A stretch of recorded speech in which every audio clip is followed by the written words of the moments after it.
This is Heads Nook. It is a small village about 7 miles away from the city of Carlisle in England. The Newcastle to Carlisle Railway runs right through it. Today no trains stop here, and they haven't since 1967 following the Beeching cuts. If this were a pantomime, this is where you, the audience, would be booing and hissing as the big baddie enters the stage. Yes, Dr. Beeching, the man who some feel destroyed much of Britain's railway infrastructure and stations, in many cases where they felt it wasn't needed, and in some cases even isolating rural communities.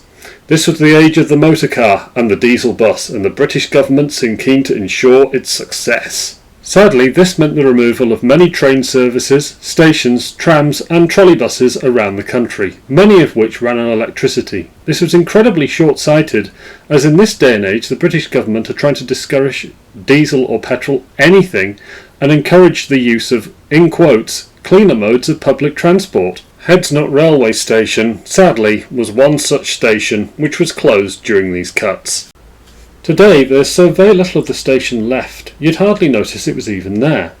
When standing on the road bridge facing west, you can just make out where the platforms were and maybe even the steps leading down, but that's about it. There were some efforts made shortly after the closure of the station to have it reopened as an unmanned halt. However, sadly, this never materialised.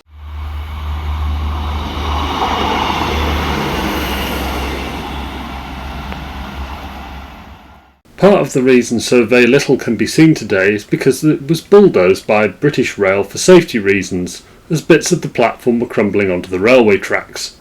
This work was taken out during the middle of the night. Understandably, the villagers thought this was a rather underhanded approach, as they were in talks with the council at the time to reopen the station. This was the final nail in the coffin for any hope to have it reopened. After all the protests to reopen the station, even with the village donkey attending one of them, they watched into the early hours of the morning as the last remains of their beloved station was destroyed. Here are a few pictures of what the station used to look like before it was closed.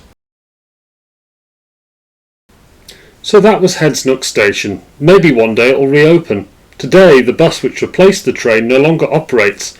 As such, you can only visit Heads Nook by car, or bike, or walk. There have even been a few new housing estates built since then, which would really bolster the passenger numbers, one of which is located right next to the old station. Do you visit or live near Heads Nook? Would you like to see this station reopen? Thanks for watching.